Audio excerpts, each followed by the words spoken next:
10% 가까이 줄어들었던 수출이 지난달에는 증가세로 돌아섰습니다. 넉 달 만의 일입니다. 수입 역시 8달 만에 늘어나서 수출보다 수입이 더 줄어서 생기는 불황형 흑자 기조가 개선되는 조짐을 보였는데요.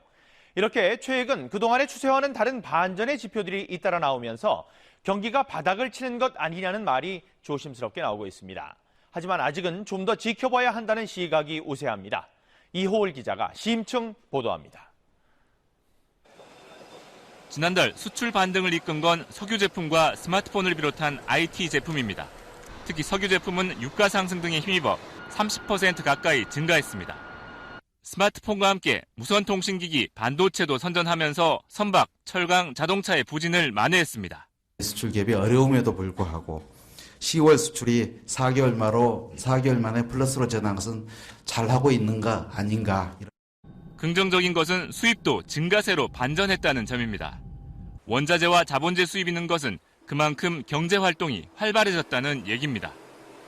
지난 9월 정부 대책이 나온 이후 침체를 거듭하고 있는 부동산 시장에도 온기가 감지되고 있습니다.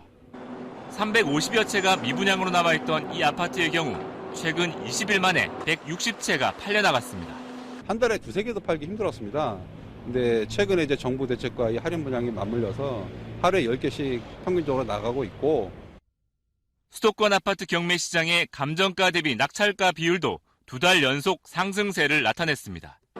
꿈쩍 않던 실수요자가 9.10 부동산 대책으로 움직이기 시작한 겁니다.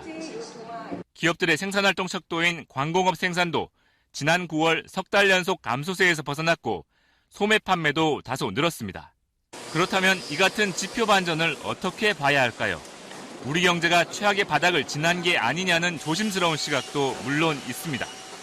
하지만 유럽과 중국 등 대외 여건이 별로 나아지지 않은 상황에서 아직 바닥을 얘기하긴 이르고 좀 더 지켜봐야 한다는 신중론이 우세합니다. 주력 상품인 자동차, 철강, 선박의 수출이 상당히 부진한 상황입니다. 그래서 이번 3분기를 경기 저점으로 보기에는 조금 무리가 있을 것으로 판단합니다. 특히 최근 가파른 환율 하락세로 수출 여건이 크게 악화되고 있는 점은 경기 침체 탈출에 부담이 되고 있습니다. KBS 뉴스 이호울입니다.